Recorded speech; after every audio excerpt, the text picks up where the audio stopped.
In our previous episode, we finished the floor beams and installed them in the hull.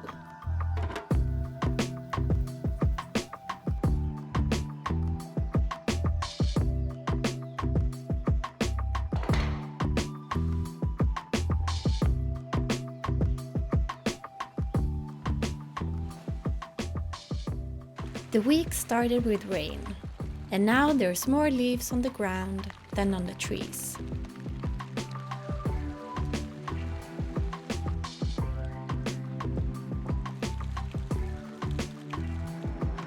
The mission of the day was to clean the barn. Ripping and planing all the wood for the floor beams has created so much sawdust.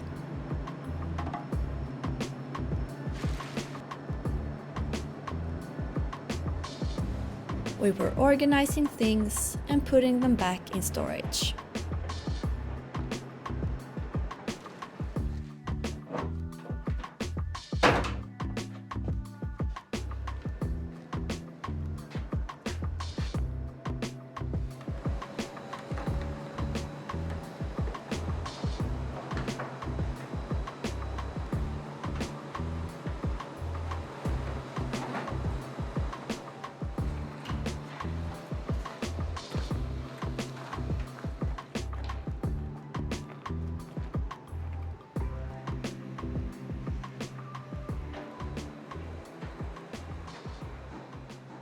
Kolla pappa. Hur mäter man då?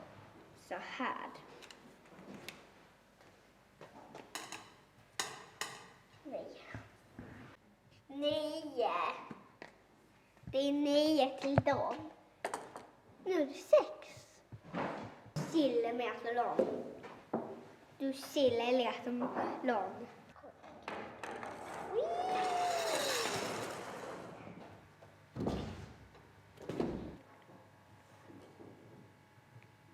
Ser du 6:an?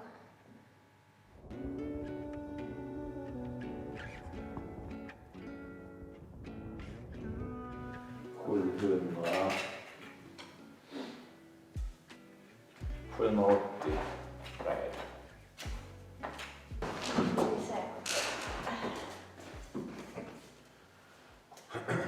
We're just taking the measurements for the 3 layers of fiberglass that we're going to encapsulate the floors with.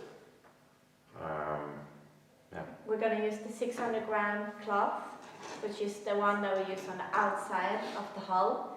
So it's a thick one. Yeah. And we were just talking about if we're going to saturate the cloth in place or if we're going to use the saturation table. And I think we came up with, or decided for, we're going to start with this small one and we're going to saturate in place, see how difficult it is and if it works well. Yeah. Because it's not a very big area, so it's going to be faster saturating it in place. Yeah, and also there's a lot more strange shapes here that we need to take into account. And I'm not so sure how easy it will be to get this biax cloth to conform to all these different shapes when we're applying it in one big piece. So that's why we're going to try with the first one here and see how it goes. And we're going to cut like rectangular pieces, so with sharp corners. So probably we're going to have to make a cut here in the end because they will, it's going to be overlapped. Yeah. So we cut and then place them on top of each other. So it's not going to be those wrinkles. Yeah. So we're going to take the measurements for all the floors and then I will start cutting the fiberglass and you might start to sand. Yeah, I'll start preparing the floors, sand them and just preparing. And we have a clean barn again. Yes. We took all day yesterday to clean, tidy. I think we have 17 garbage bags now out there in the stable. We have to go to the recycling station again, but it feels good to have like a clean slate in the barn. Fresh start for the next step. More dust free. Yeah.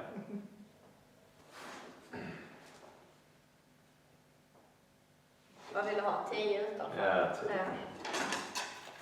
Alltså på sidan så kör vi 15 ut. Där nere. Så 2002 bultar. Yes, let's go.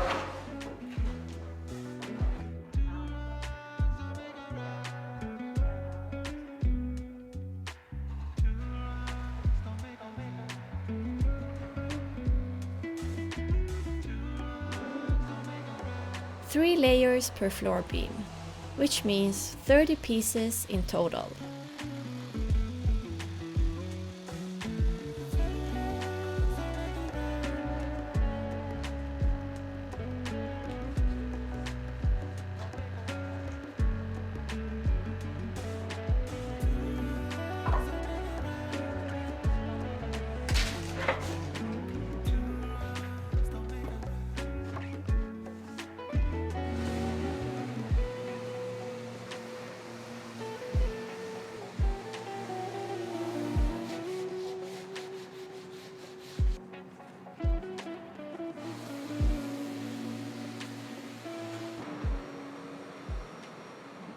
Yeah, it's Wednesday morning and I have started to laminate floor number 1, or I'm finished. And as you can see, I'm using some vacuum on top of it because it was quite hard to get the fiberglass to get into all the corners without the vacuum. So this way it will be a lot better, but it will also take more time. So we won't be able to do as many floors per day as we had first planned. But yeah, I guess that's okay. Malin has finished cutting the fiberglass for the rest of the floors now. So now the plan is to laminate every second floor. It will be easier that way, so we don't have to step in any uncured epoxy. But unfortunately, we don't have enough vacuum bagging material for all of the floor beams. So I'll have to go and get some more of that.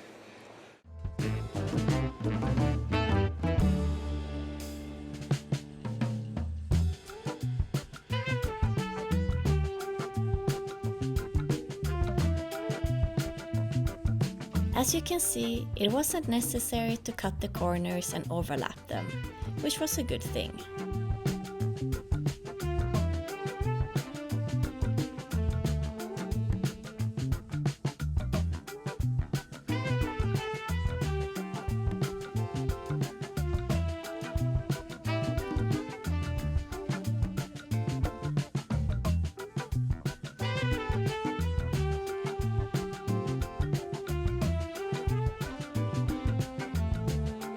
When the 3 layers of fiberglass are laminated, Johan applies a layer of peel ply.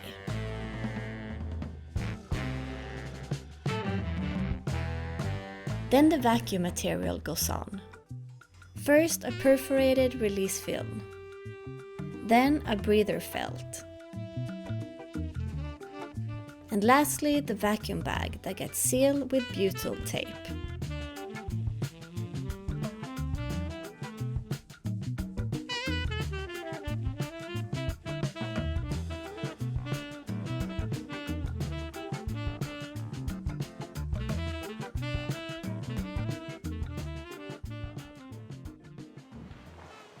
The next morning, the epoxy had cured and the material could be removed.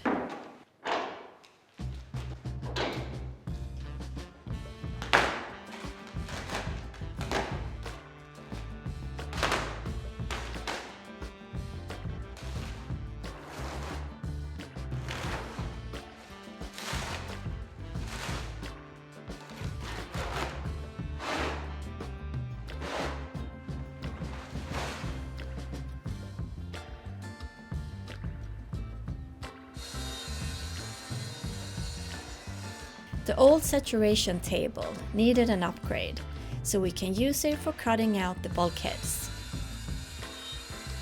We bought water-resistant boards to use as tabletop.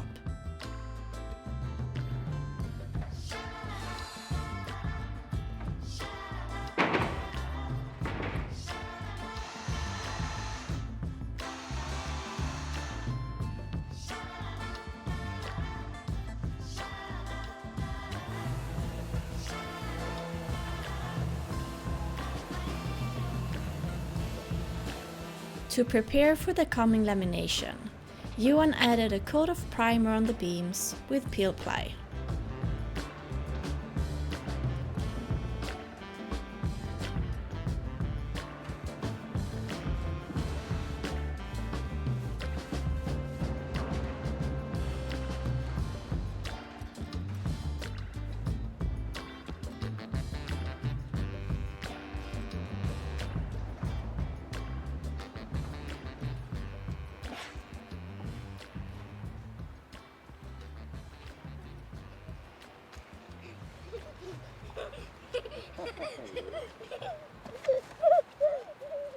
Vad är det vi ska bygga, Vera? En lekplats. Och den ska vara uppe i taket.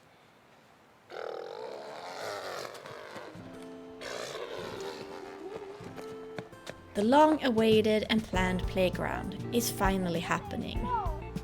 And this is our inspiration, a pergola playground.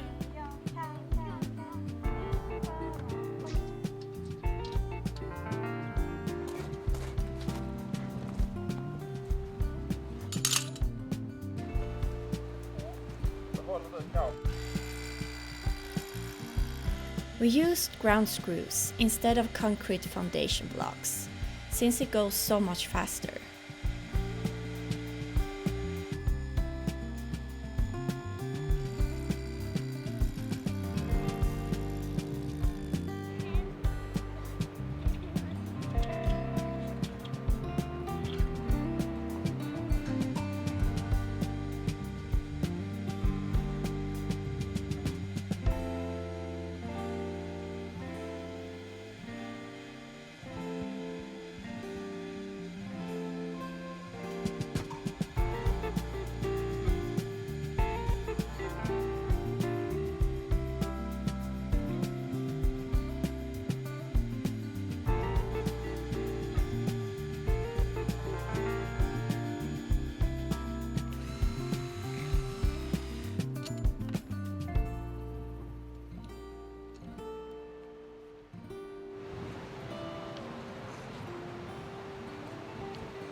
We're trying to reuse some of the timber from the trusses and the frames from the roof.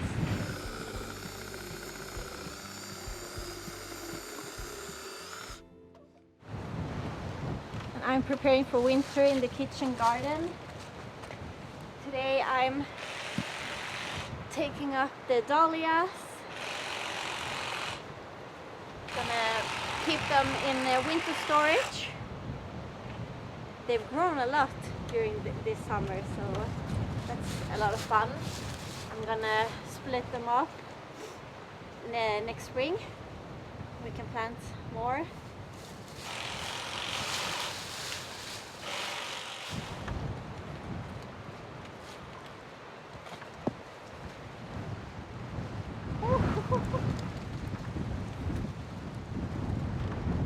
Look at this one. Enormous. Kolla denna.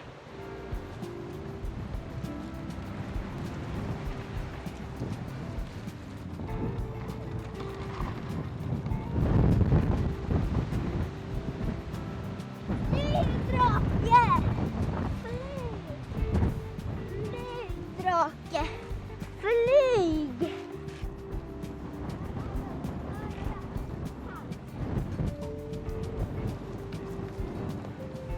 Almost dark now. It's just past, I don't know, 4:30 or something like that. This is how far we got, to be continued.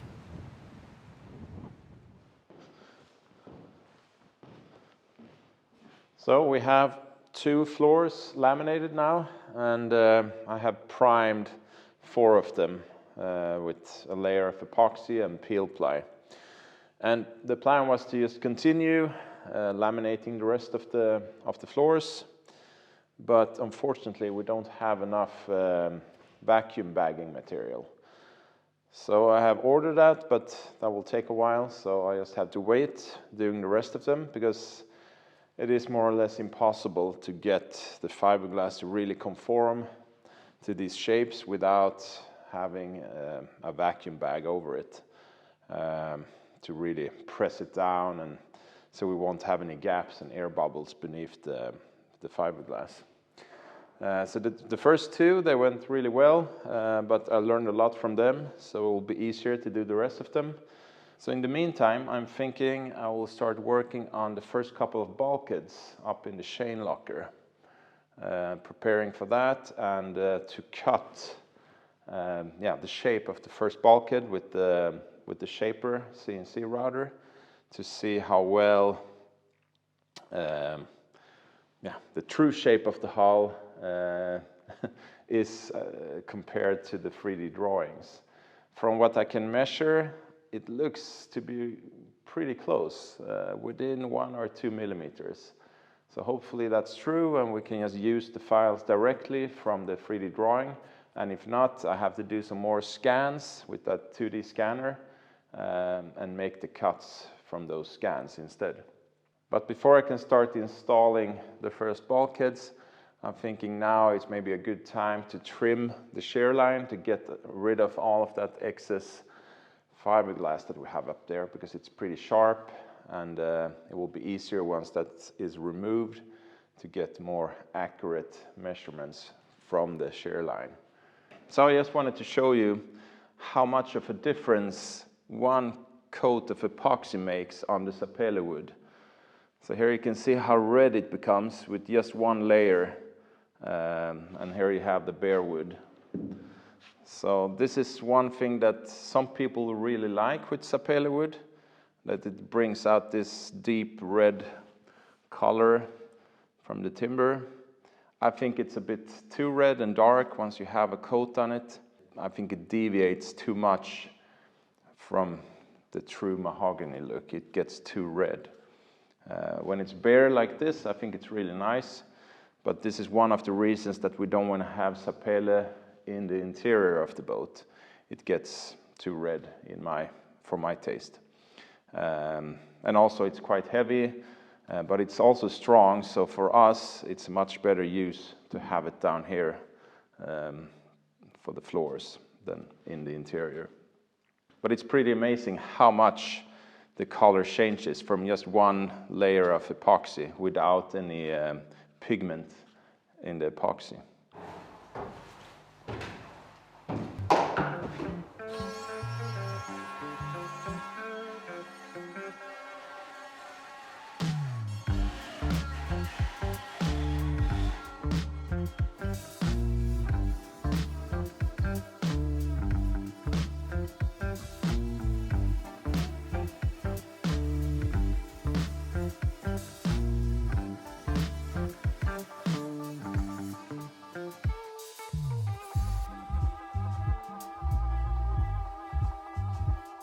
The shear line is smooth again, and we're excited to get the first bulkhead in place. But that's coming up next week. Thanks for watching, and to everyone who supports our production.